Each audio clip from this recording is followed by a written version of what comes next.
Assalamualaikum warahmatullahi wabarakatuh. Waalaikumsalam warahmatullahi wabarakatuh. Alhamdulillahi alamin. Wassalatu wassalamu ala habibina wa syafi'ina wa man tabi'an ila yaumiddin. Sahabat pemirsa dimanapun Anda berada, hari ini kita ketemu kembali di channel TV Yayan Parepare. Tepatnya sebuah kegiatan yang diinisiasi oleh Humas Yayan Parepare di dalam mengaktualisasikan visi, akulturasi budaya dan Islam. Sahabat pemirsa dimanapun Anda berada,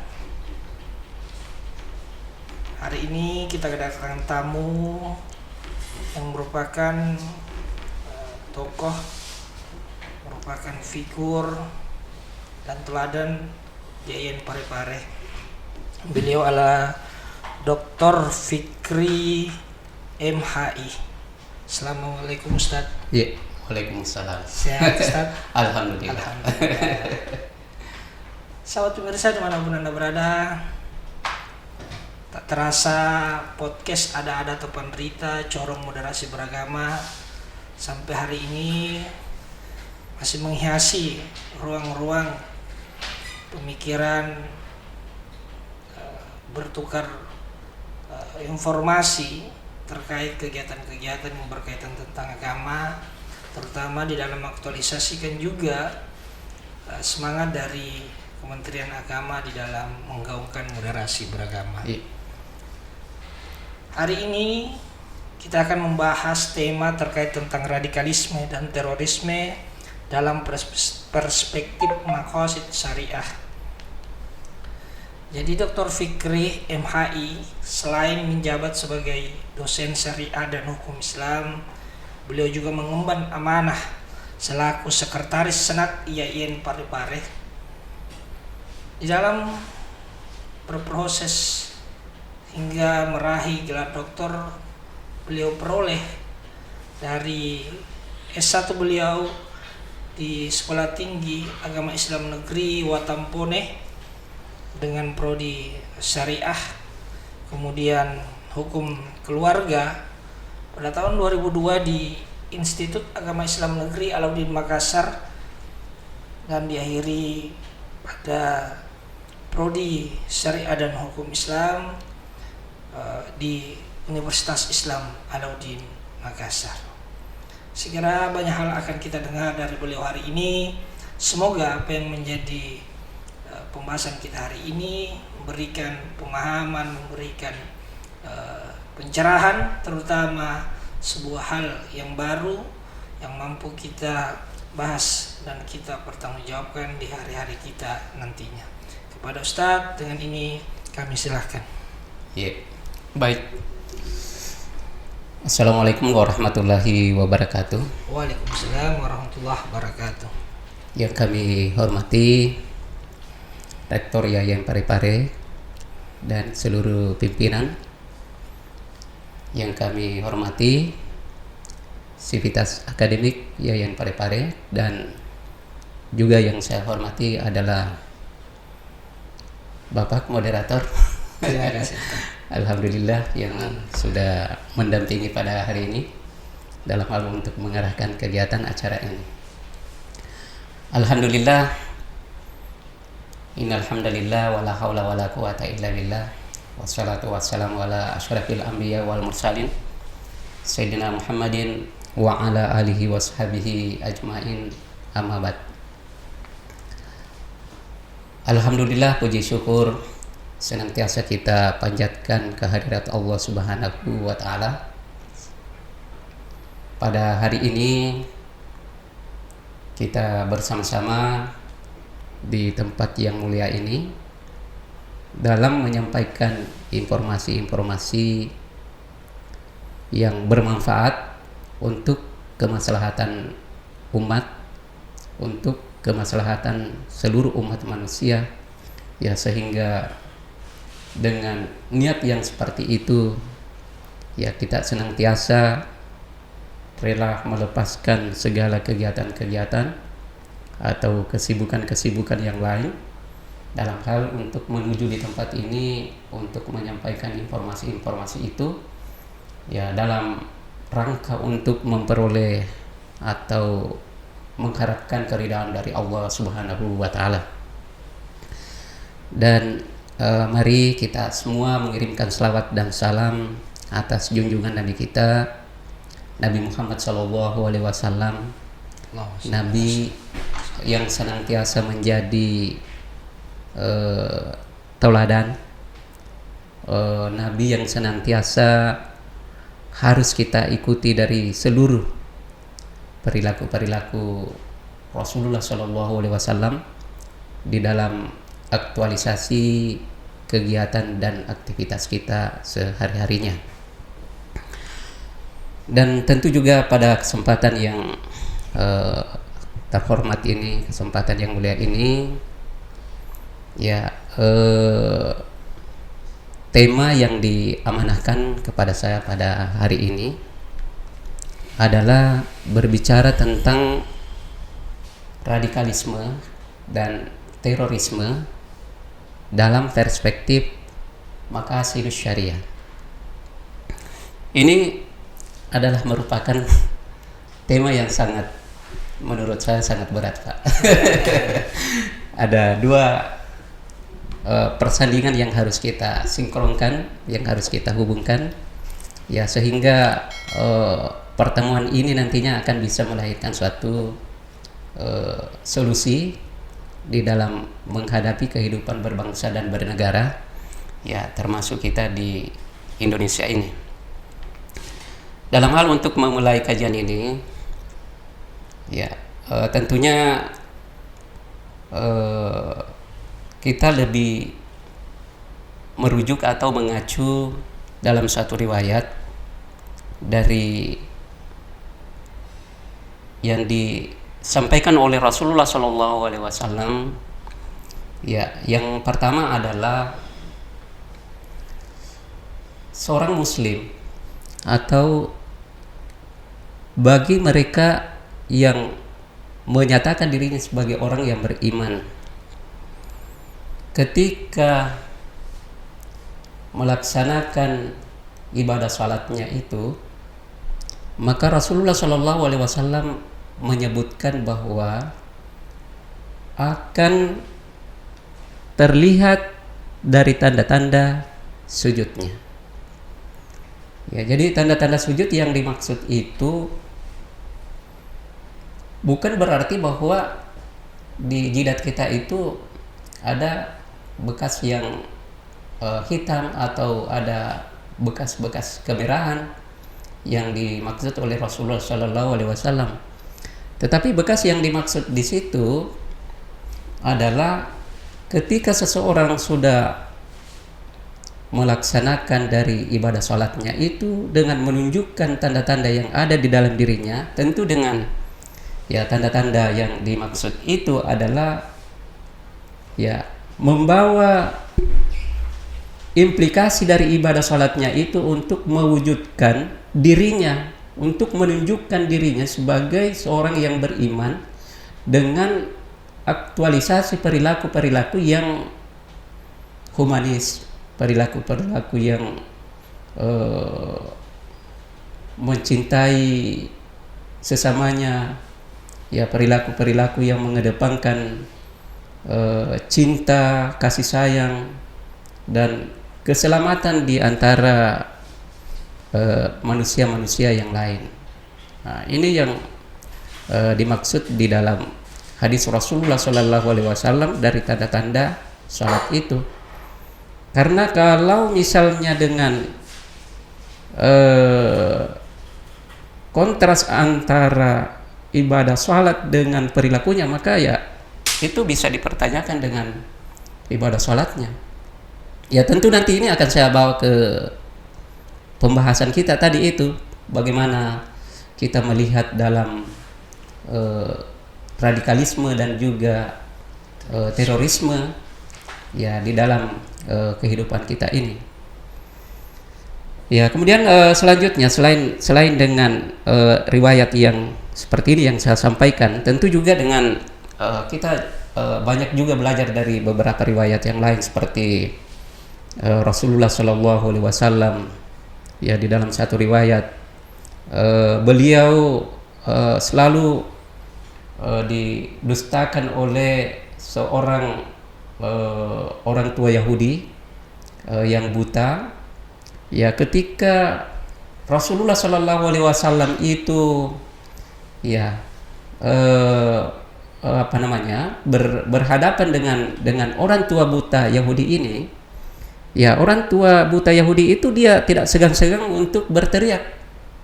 Ya, dia berteriak untuk ya bagaimana orang-orang itu tidak mengikuti ajaran-ajaran Rasulullah Shallallahu Alaihi Wasallam, dan bahkan orang tua Yahudi itu mendustakan Rasulullah Shallallahu Alaihi Wasallam. Ya, mendustakan dalam arti bahwa dia mengatakan bahwa Rasulullah Shallallahu Alaihi Wasallam itu adalah ya dia tidak segan-segan menyebutkan bahwa Rasulullah itu adalah pembohong. Ya, sehingga dia meminta semua orang yang ada di sekitarnya itu jangan mengikuti Rasulullah Shallallahu Alaihi Wasallam. Padahal ya dari sikap seperti itu Rasulullah Shallallahu Alaihi Wasallam tidak pernah dendam terhadap orang tua Yahudi itu. Bahkan dalam riwayat itu setiap hari Rasulullah Shallallahu Alaihi Wasallam itu datang memberikan makan terhadap orang tua Yahudi itu. Nah, ketika Rasulullah Shallallahu Alaihi Wasallam meninggal dan kemudian peran Rasulullah ini digantikan oleh sahabatnya yaitu Abu Bakar radhiyallahu anhu, menggantikan memberikan makan terhadap orang tua Yahudi itu. Ya, lalu ya orang tua Yahudi itu bertanya, kenapa ini beda dalam hal untuk saya makan dari apa yang sebelumnya, kemana orang itu? Ya, lalu Abu Bakar mengatakan bahwa orang yang selalu memberikan makan setiap hari adalah Rasulullah Shallallahu Alaihi Wasallam, dan dia itu sudah meninggal dunia. Nah, lalu ya orang tua Yahudi itu menangis, dan di saat itu orang tua Yahudi itu ya dengan mengucapkan 2 kalimat syahadat dia masuk Islam, ya karena dia tersentuh hatinya dengan apa yang dilakukan oleh Rasulullah Shallallahu Alaihi Wasallam, yang dia sudah mati-matian untuk menyampaikan ke orang lain bahwa Rasulullah itu adalah pendusta dalam menyampaikan risalahnya, tetapi dengan sikap kecintaan Rasulullah Shallallahu Alaihi Wasallam tanpa memandang agama, tanpa memandang suku atau ras, ya dia tetap menunjukkan atau memberikan suatu perilaku yang baik, dan sehingga tidak salah di dalam hadisnya Rasulullah Shallallahu Alaihi Wasallam ya bahwa Rasulullah Shallallahu Alaihi Wasallam itu innama bu'istu li utammima makarimatul akhlak, sesungguhnya ya kami dalam hal ini Rasulullah diutus adalah untuk menyempurnakan akhlak yang mulia. Nah, ini ya, jadi dari perspektif ini, dari riwayat ini ya kita bisa implementasikan, kita bisa aktualisasikan di dalam ya kehidupan kita ya sebagai pengikut Rasulullah Shallallahu Alaihi Wasallam, ya sebagai umatnya ya tentu kita juga harus ya mengikuti dengan akhlak-akhlak beliau. Nah, yang apa namanya, yang menjadi masalah di dalam kehidupan berbangsa dan bernegara, ya tentunya kita umat Islam ini adalah memilih jalan tengah, ya memilih jalan tengah, atau dalam konteks itu ya kita mengusung dengan sebuah konsep yang disebut dengan ummatan wasatiyah. Ya, artinya kita sebagai bangsa Indonesia, dan itu akan saya sentuh nanti dari aspek-aspek local wisdomnya, dengan kearifan lokalnya, bagaimana juga kita menyentuh di dalam masyarakat Bugis misalnya, ya terkait dengan ummatan wasatiyah ini, ya bahwa kita adalah sebagai bangsa yang berbudaya, bangsa yang berkeadaban, ya tentu kita tidak sama, berbeda dengan bangsa-bangsa yang lain, ya, yang notabene-nya adalah ya mereka merupakan bangsa yang didikan keras, ya, sehingga dalam hal untuk menyampaikan ajaran-ajaran itu, ya, dalam hal ini adalah ajaran-ajaran Islam bisa juga dengan cara-cara kekerasan, dan ini tidak cocok dan tidak sesuai untuk kita bawa di negara kita di Indonesia. Ya, tentu juga kita misalnya di Indonesia ini sebagai umat Islam banyak cobaan, banyak ujian-ujian yang bisa memancing untuk melakukan radikal atau teror, tetapi hal ini tidak bisa kita lakukan. Ya, hal ini tidak bisa kita lakukan. Contoh misalnya, ya, kalau yang tren saat ini atau yang misalnya yang populer, ya, yang mencuat di permukaan ini, ya, ini kan banyak di TikTok itu, Pak, ya.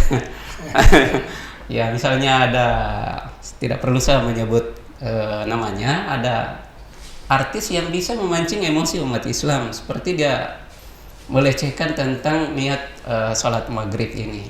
Nah, kita sebagai umat Islam, apakah kita harus menyelesaikan dengan cara kekerasan, ya, atau dengan cara ya, menteror dengan orang tersebut?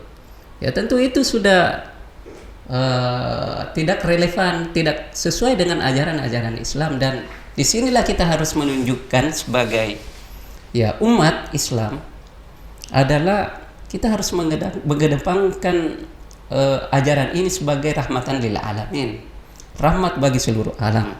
Bukan berarti bahwa kita tidak ada tindakan, tidak ada reaksi.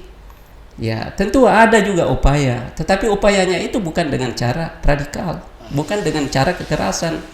Ya, tentu kalau kita misalnya sebagai orang yang memiliki pengetahuan, ya, kalau misalnya di dalam hal untuk perbandingan, Pak, ya, bagaimana kita ini bisa menyelesaikan suatu persoalan-persoalan, termasuk misalnya persoalan yang pelik, ya, persoalan yang pelik ini, ya, tentu kita ada timbangan-timbangan, ya, ada timbangan-timbangan.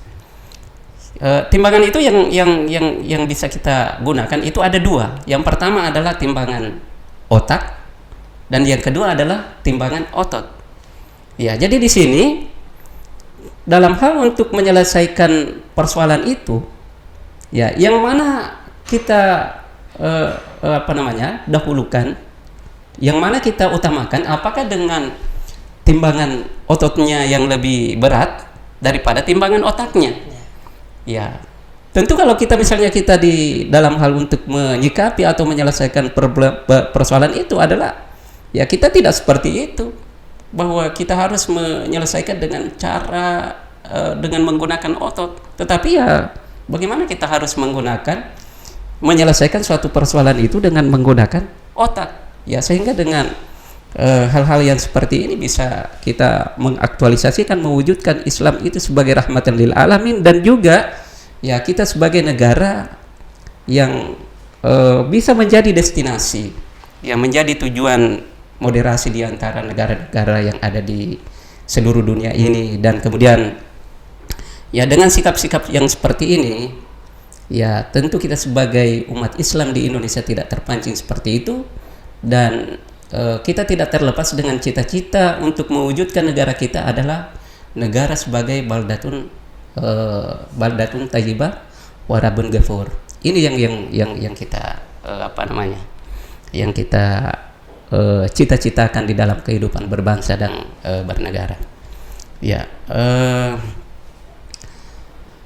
kemudian selanjutnya, ya, kalau kita misalnya kembali ke Al-Quran, ya, sebetulnya keberadaan kita manusia di muka bumi ini sebetulnya sudah, ya, sebelum diciptakan itu sudah mendapat kritikan dari para malaikat.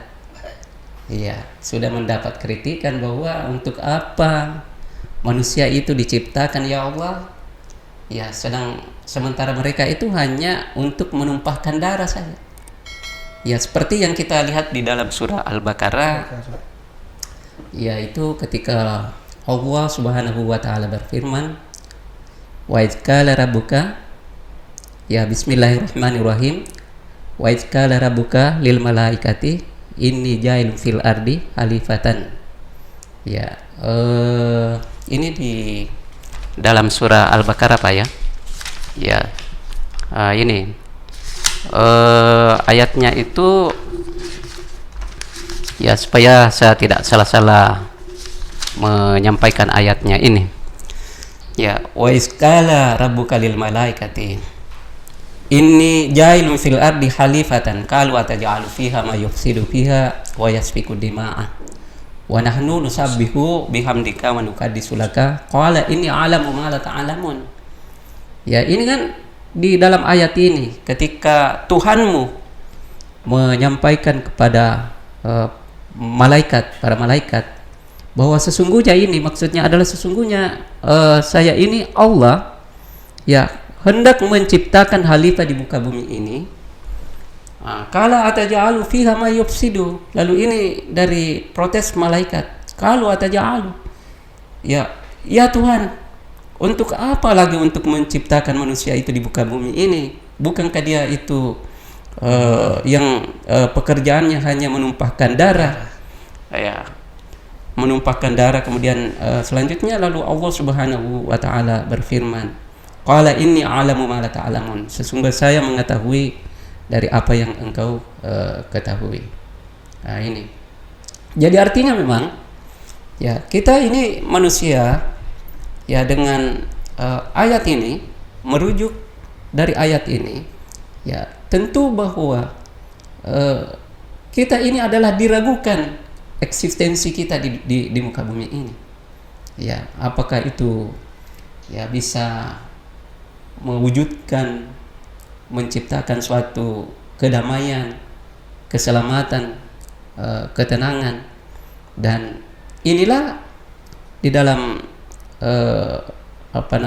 di dalam Al-Quran ya sebagai petunjuk, sebagai pedoman bagi umat Islam, sehingga ya kita tidak berbuat seperti itu untuk menumpahkan darah di muka bumi ini, untuk melakukan suatu tindakan-tindakan radikal, tindakan-tindakan teror.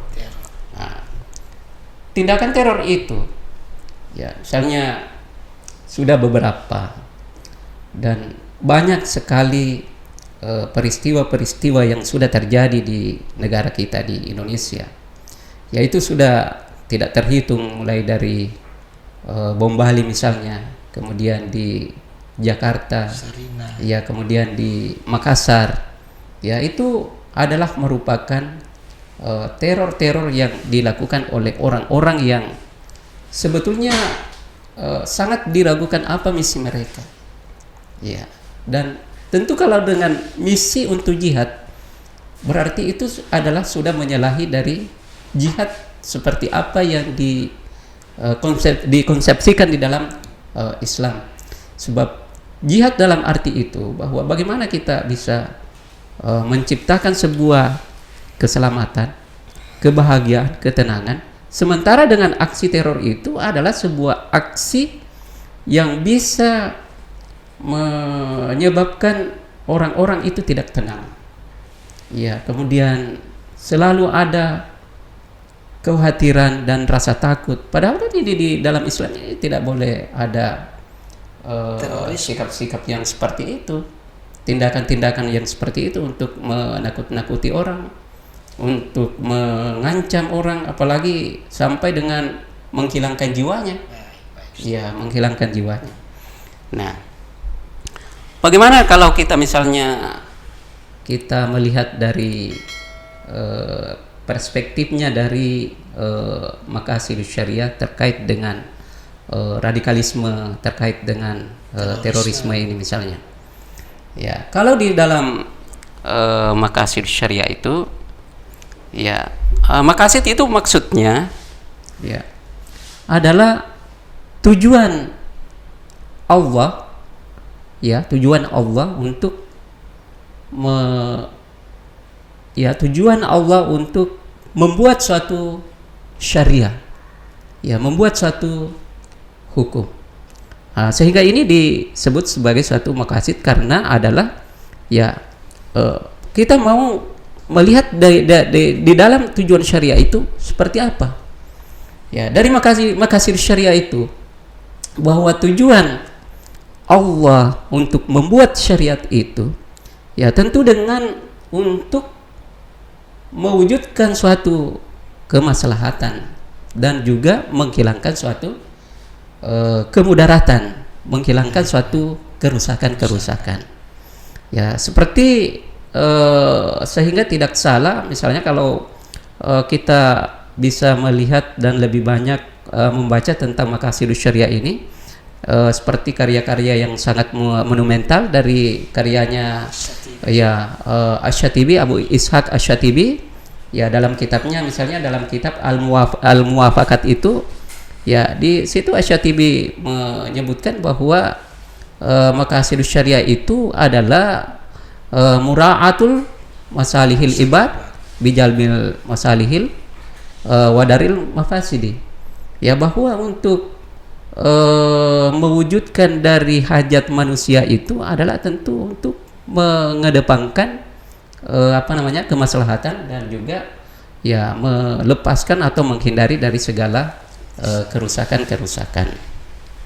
Nah, dari maqasid ini ya tentu ada tingkatan-tingkatannya. Ya, kalau misalnya di dalam Al-Muwafaqat itu ya tingkatan-tingkatan maqasid syariah itu ada, yang pertama adalah tingkatan hajiat, ya kemudian tingkatan tahsiniyat. Ya, ini adalah ada 3 tingkatan itu, ya ada 3 tingkatan dari maqasidus syariah itu. Ya, kemudian dari 3 tingkatan maqasidus syariah ini, ya sepertinya saya lupa ini di tingkatan yang pertama tadi. Daruriyat. Iya. Yang pertama adalah tingkatan daruriyat, kemudian yang kedua adalah tingkatan hajiat, yang ketiga tingkatan tahsiniyat. Ya, tingkatan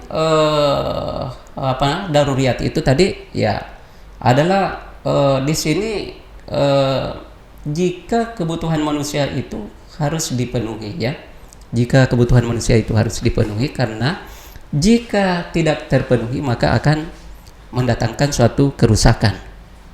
Ya, kemudian kalau dari segi hajiatnya, jika seyogyanya kebutuhan manusia itu harus dipenuhi, karena jika tidak dipenuhi maka akan mendatangkan suatu kesulitan. Nah, jadi yang pertama tadi dari daruriyatnya itu ya itu bisa mendatangkan kerusakan kalau tidak dipenuhi itu. Ya, kemudian berikutnya adalah ya tingkatan hajiat. Kalau tidak terpenuhi ya tentu akan mendatangkan suatu mendatangkan suatu kesulitan. Dan kemudian dari segi tahsiniyat, untuk kebutuhan manusia ini jika tidak terpenuhi tentu kurang nyaman. Ya, ini kalau misalnya di dalam kajian-kajian ini Pak, ya, di dalam kajian-kajian maqasidus syariah. Dan kemudian di dalam maqasidus syariah itu kita kenal dari tujuan Allah untuk membuat suatu hukum itu, ya itu tidak terlepas dari kuliat al-ahkam, ya kuliat al-ahkam, bahwa ada 5 yang harus dijaga. Ya, yang pertama adalah hifzuddin, yaitu kita harus jaga agama. Hifzul nafs, kita harus jaga jiwa. Kemudian hifzul akal, kita harus jaga akal. Kemudian hifzul mal, kita harus jaga harta benda. Kemudian yang terakhir hifzul nasab, yaitu kita harus menjaga keturunan. Nah, ini semua dari bingkai maqasidus syariah, ya di dalam konteks untuk mewujudkan suatu bangsa yang bukan antitesa dari sebuah bangsa yang mewujudkan suatu keselamatan, kedamaian, ketenangan ketentraman di dalam kehidupan berbangsa adalah ya itu tidak sesuai dengan ya dari misi-misi atau tindakan-tindakan radikalisme dan juga terorisme, karena ya itu sudah sangat bertentangan dengan ya dari perspektif maqasidus syariah. Ya apalagi kalau misalnya di dalam kaidah usul fikih yang menyebutkan bahwa darul mafasid muqaddamu ala jalmi masalih, bahwa menghilangkan suatu kemudaratan itu lebih utama daripada mendatangkan suatu kemaslahatan. Nah, ini menunjukkan sebagai bukti bahwa ya kita memang harus menghindari, tidak boleh menghadirkan suatu kerusakan-kerusakan di muka bumi ini. Ya sebab itu sangat jelas bertentangan dengan firman Allah Subhanahu wa taala ya di dalam Al-Qur'an yang disebutkan auzubillahi minasyaitonirrajim, bismillahirrahmanirrahim, wala tufsidu fil ardi ba'da islahiha wad'uhu khaufan wa tama'an inna rahmatallahi qaribun minal muhsinin. Ya bahwa di dalam ayat itu kan tegas Allah menyatakan bahwa janganlah melakukan suatu kerusakan di muka bumi ini setelah Allah semua memperbaiki dengan hukum-hukumnya. Ya dan beribadah, dan kita ini diminta untuk beribadah dalam hal bagaimana kita untuk mendekatkan diri kita kepada Allah Subhanahu wa taala, mendekatkan dalam arti bahwa sesungguhnya orang-orang yang dekat kepada Allah itu adalah yang pertama adalah orang yang beribadah, kemudian yang kedua implikasi dari ibadahnya itu untuk melakukan suatu kebaikan-kebaikan, dan inilah orang-orang yang dekat kepada Allah Subhanahu wa taala. Dan tentu kalau orang-orang yang senantiasa radikal, senantiasa melakukan teror yang yang menyebabkan orang tidak tenang di dalam kehidupannya, yang menyebabkan orang selalu merasa takut di dalam kehidupannya, kan ini sudah bertentangan dengan apa yang sudah digariskan atau ditentukan oleh Allah Subhanahu wa taala ya di dalam Al-Qur'an. Lebih-lebih lagi di dalam hadis Rasulullah sallallahu alaihi wasallam tadi. Ya mungkin untuk sementara seperti itu yang kami sampaikan, Pak. Terima kasih Ustaz telah mengantar dan mengawali perdiskusian kita hari ini terkait tentang radikalisme dan terorisme dalam pandangan maqasid syariah. Iya. Tadi diawali dengan kisah Rasulullah sendiri yang diriwayatkan oleh hadis, kemudian masuk kepada Quran surat Al-Baqarah. Iya. Bagaimana penekanan daripada konsep daripada maqasid syariah sendiri yang sebenarnya hingga masuk tadi dijelaskan pada riwayatnya yang digelorakan oleh As-Satibi. Iya. Meskipun pada kisah-kisah dan riwayat sebelumnya dijelaskan sudah diawali oleh Ibnu Rusdi, Ibnu Hasim dan Ibnu Malik. Yeah. Namun menjadi besar ketika masa As-Satibi. Ketika orang bertanya hari ini Ustaz, kemudian timbul pertanyaan sejauh dan seberapa besar pengaruh maqasid syariah khususnya di Indonesia sendiri. Iya. Karena kan ini produk pada awalnya mengalami masa dan periode hingga tadi ada, kalau dalam konsep daruriyatnya itu kan kita lebih kenal ya mungkin pada penekanan primer dia. Iya. Kemudian hajiatnya masuk ke sekundernya, kemudian tingkatan tertingginya itu tahsiniyat itu dia pada wilayah tersiernya. Iya. Nah, bagaimana kemudian maqasid syariah ketika dia ada di Indonesia dan dikenal di orang Indonesia hari ini yang menjadi keinginan daripada As-Satibi itu sendiri. Iya. Silakan Ustaz. Ya, baik. Terima kasih pertanyaannya. Saya kira ini adalah pertanyaan yang luar biasa. Ya, excellent. Ya, sebetulnya kalau ketika kita berbicara tentang maqasid syariah, Pak. Baik. tentu itu tidak ada lagi batasan-batasan. Ya, batasan-batasan bukan hanya di negara kita di Indonesia, tapi Maqasidus Syariah ini adalah berlaku di seluruh dunia. Ya, dimanapun. Ya, dalam penerapan atau pelaksanaan dari Maqasidus Syariah, karena seperti tadi yang saya sudah sampaikan bahwa Maqasidus Syariah itu adalah ya kita ingin memahami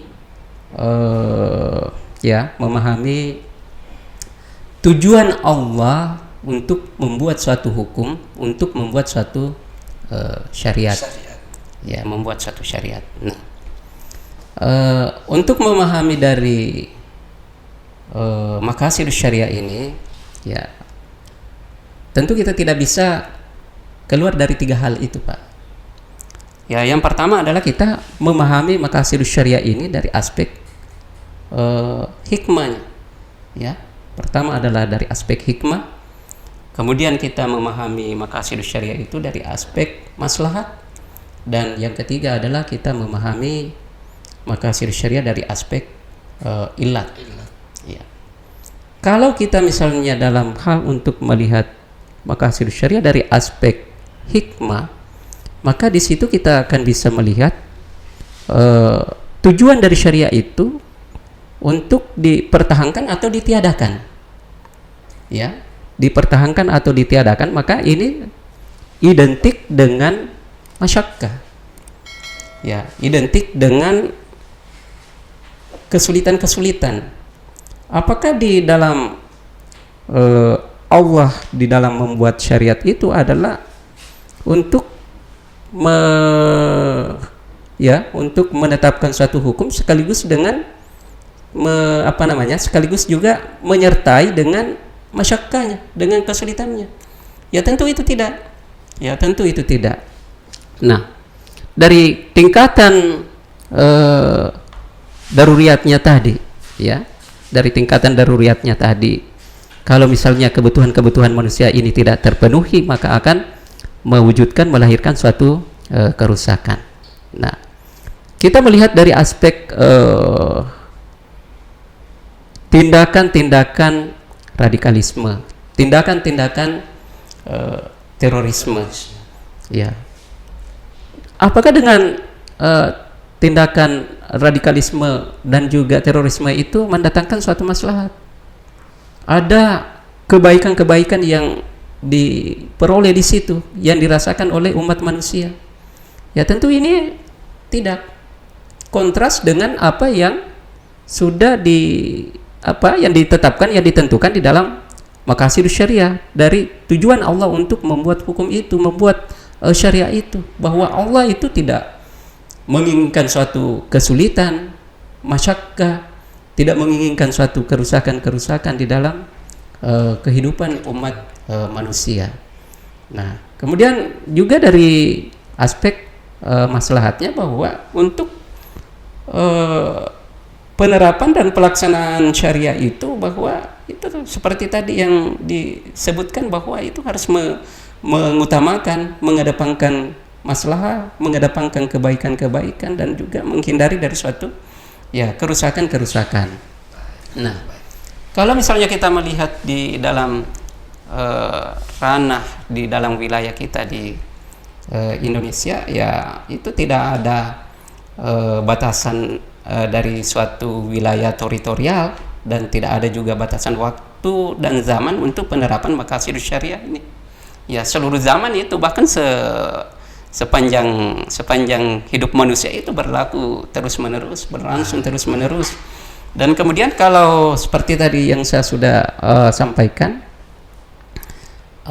kaitannya dengan sentuhan-sentuhan local wisdom misalnya, ya ini saya kira sangat relevan dengan Maqasidus Syariah itu tadi, dengan local wisdom. Misalnya kita di dalam masyarakat Bugis itu kan ada petua dari orang tua kita, ada nasihat-nasihat dari orang tua kita, misalnya ya mate mua mapatae mate pa dua telu masalah solai. Ya, artinya ini orang-orang yang menjaga kehormatan dirinya, orang-orang yang menjaga kebaikan-kebaikan yang ada di dalam dirinya itu bisa saja mati, tetapi itu nanti mati bagi orang-orang yang angkuh, orang-orang yang selalu yang senantiasa membuat kesombongan, kerusakan itu, ya seperti itu yang bisa kita implementasikan, kita aplikasikan di dalam kehidupan kita misalnya.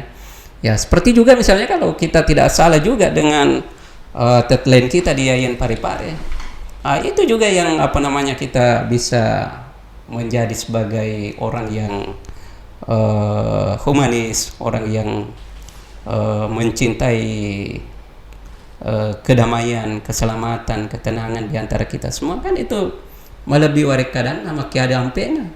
Ya daripada misalnya kita berkata-kata nanti melakukan sesuatu tindakan yang bisa menyebabkan orang itu sakit hatinya.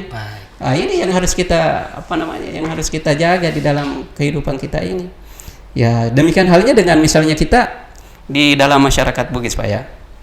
Kita itu kan ada yang sangat kuat itu di sangat kuat untuk kita wujudkan, untuk kita laksanakan di dalam kehidupan kita itu, ya yaitu sirina passe. Ya sirina passe itu ya mengandung makna bahwa kita ini malu kalau misalnya malu kalau melakukan suatu tindakan-tindakan tidak terpuji. Ya kemudian dengan passe itu kita memiliki suatu solidaritas yang sangat kuat, kebersamaan yang sangat kuat, persaudaraan yang sangat kuat. Ini yang ada di dalam kehidupan kita di dalam masyarakat Bugis misalnya. Apalagi kalau misalnya kita di Indonesia lebih-lebih ya, untuk bagaimana kita tidak menjadi sebagai orang yang hanya melakukan sebuah dendam, ya melakukan suatu kejahatan. Ya ini tentu sangat tidak relevan dengan ya apa yang kita pahami dari ajaran Islam itu sendiri. Ya saya kira seperti itu Pak. Saya kira yang perlu kita tekankan bahwa maqasidus syariah hadir sebagai jalan dan alternatif di dalam menentukan aturan yang tidak hanya bersumber dari Al-Quran dan hadis. Meskipun sumber itu datangnya dari Al-Quran dan hadis, dia memberikan alternatif agar tidak menjadi kaku di tengah masyarakat. Itu penekanan itu yang saya tangkap dari Ustadz tadi, yang kemudian membawanya kepada budaya atau lokal wisdom khususnya kita orang Bugis Makassar misalnya. Baik, itu untuk awal, dan selanjutnya Ustadz pertanyaan yang muncul, ada 5 tadi penekanan di dalam Maqasidus Syariah sendiri untuk bicara tentang terorisme, terorisme dan radikalisme itu. Ada penjagaan batasannya tadi, menjaga jiwa, pendidikan, hati. Saya kira ketika itu digunakan di hari ini, di mana peranan kelima hal itu di Maqasidus Syariah sendiri yang perlu, dan ataupun kalau kita memilih nih Ustaz, mana yang lebih utama, ataukah semua ini harus tidak bisa ditinggalkan? Silakan Ustaz. Saya kira kelima hal ini tidak bisa terlepas dari kita. Baik. Ya, tetapi yang lebih diutamakan tadi itu adalah kita harus menjaga agama. Betul ya. Kita menjaga agama, kemudian menjaga jiwa, menjaga akal. Ya, ini ada alasan-alasan tersendiri. Nah, itu untuk, dia Ustaz maksudnya. Ya, menyusun untuk tingkatan-tingkatan itu. Pendidikan agamanya kita. Ya, tentu dengan agama lebih awal. Nah, sekarang kalau misalnya bersentuhan Pak ya, dalam konteks alasan jihad.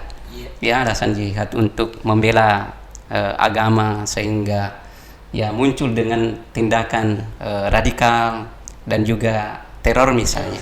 Apakah ini sesuai dengan ranah untuk hifzul din, ya dalam hal untuk menjaga agama itu tadi. Ya saya kira dalam menjaga agama bukan seperti itu untuk solusinya, untuk jalan keluarnya. Kita di Indonesia, ya di Indonesia umat Islam itu tidak boleh mengambil satu jalan pintas, karena dengan tindakan radikal dan juga terorisme itu adalah jalan pintas itu sebetulnya. Ya, sementara kan kita di Indonesia itu ya kita menyelesaikan melalui penegakan hukum, ya melalui penegakan hukum. Ya misalnya kalau ada yang diduga untuk melakukan penistaan terhadap agama, pelecehan terhadap agama, kan itu kita tidak boleh melakukan satu jalan pintas dengan jalan atau dengan cara radikal atau teror. Ya tetapi itu kita harus melakukan dengan upaya-upaya cerdas, ya dengan melalui penegakan hukum. Saya kira ini adalah ya sebuah tindakan yang sesuai dengan sistem hukum kita di Indonesia. Kalau misalnya kita lagi membawa ke dalam ranah penegakan hukumnya misalnya, ya dalam hal untuk penegakan hukum itu kan kita serahkan kepada penegak hukum, misalnya diantaranya itu ada polisi, ada pengadilan untuk bisa menyelesaikan ini. Tetapi ya ini dengan cara-cara cerdas yang kita lakukan dari umat Islam, daripada melakukan teror, daripada melakukan ekstremisme.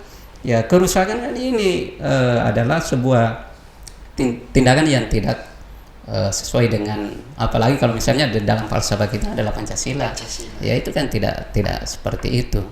Nah inilah alasan-alasannya memang, ya termasuk misalnya kenapa lebih diutamakan dari menjaga agama, tetapi meskipun agama juga lebih diutamakan untuk bisa kita pertahankan, untuk bisa kita jaga, tetapi ya kita harus juga mempertimbangkan dengan sikap dan tindakan-tindakan untuk melakukan suatu perlawanan, bukan dengan perlawanan seperti itu yang saya katakan tadi, dengan perlawanan otot, tetapi ya kita harus dengan ya melakukan perlawanan dengan otak, ya dengan kecerdasan.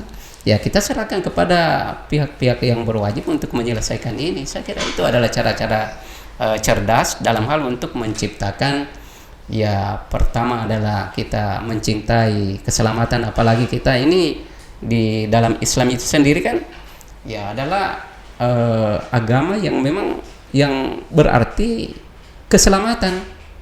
Ya sama halnya dengan misalnya kalau terjadi perdebatan agama melalui konsep Tuhan misalnya, ya kita umat Islam tidak boleh terpancing dengan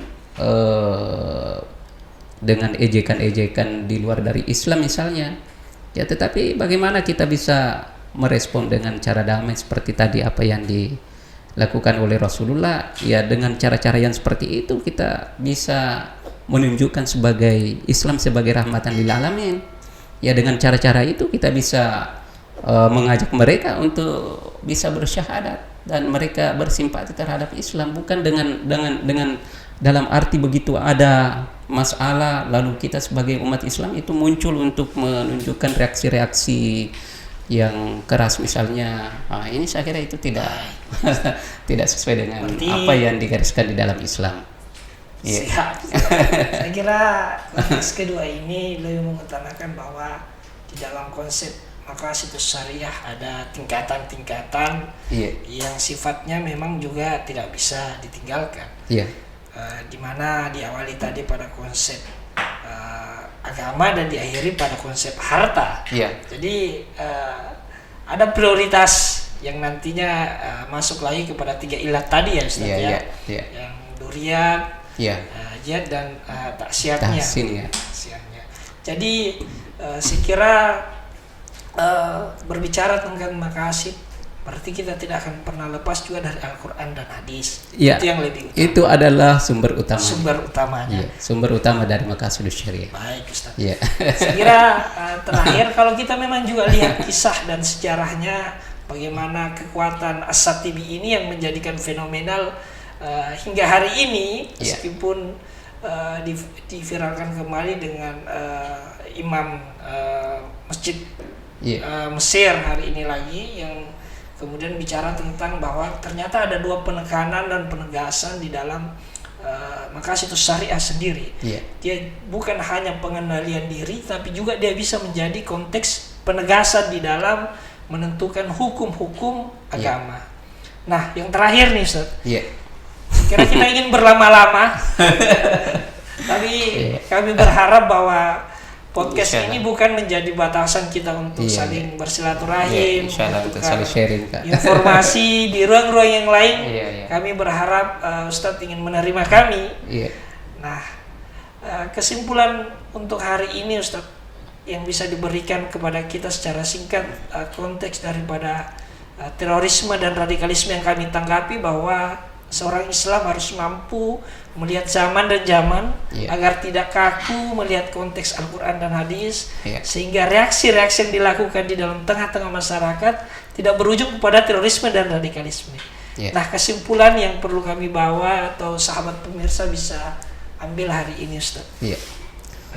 Baik, terima kasih untuk kesempatan kedua kalinya dalam hal untuk memberikan kesimpulan dari pembahasan kita pada hari ini, kajian kita pada hari ini. Ya, tentunya dengan penerapan atau pelaksanaan dari ajaran Islam itu adalah kita ya tidak terlepas dari sebuah reaksi, sebuah sikap yang antitesa dengan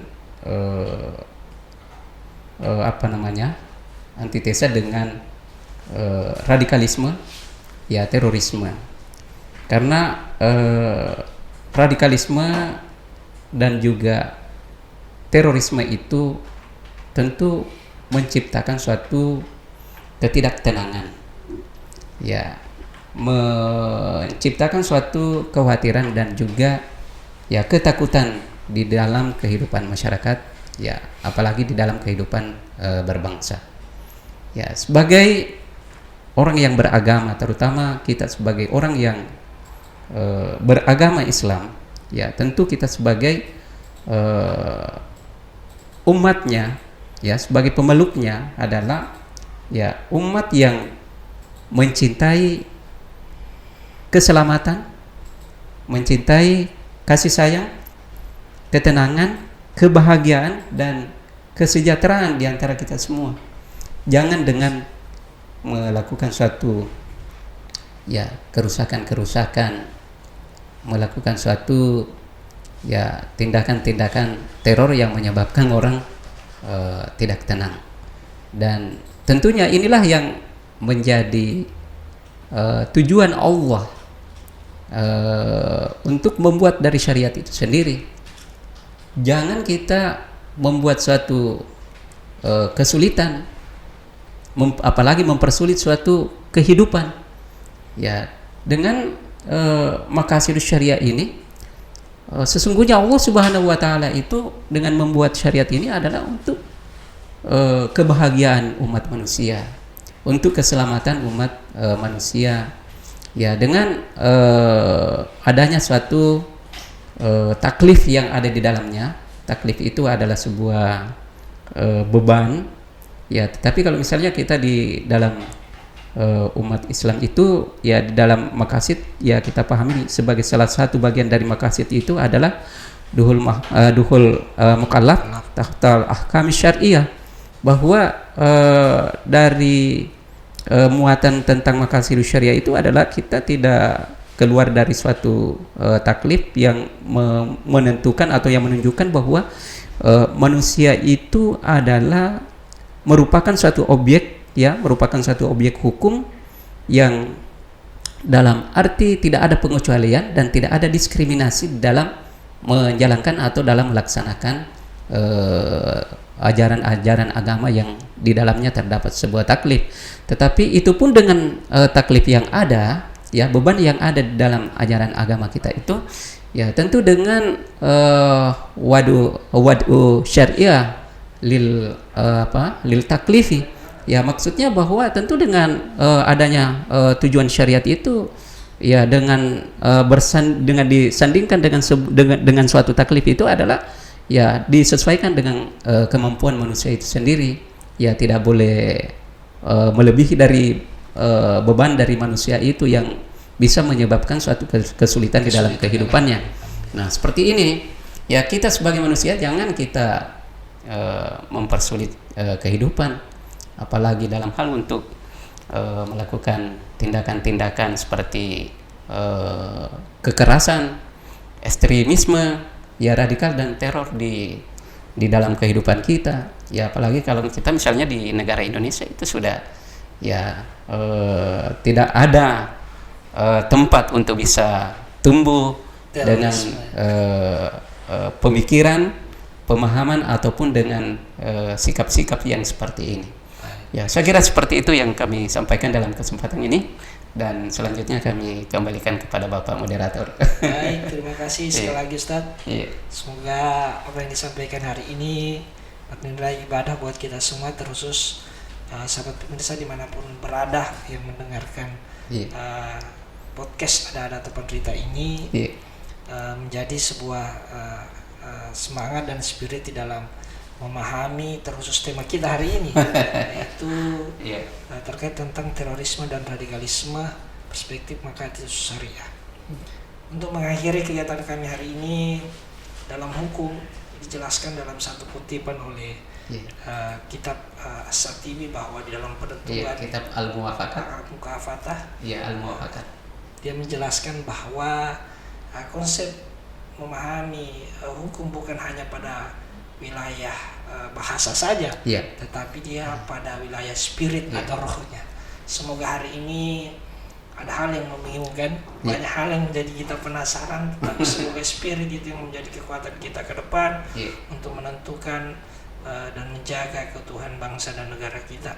Hari ini dari Ada Tepan Cerita kami pamit undur diri dengan tagline Malabui Warkadana Makiada Ampena. Allahumma muwaffiq ila aqwamit thariq. Assalamualaikum warahmatullahi wabarakatuh. Waalaikumsalam warahmatullahi wabarakatuh.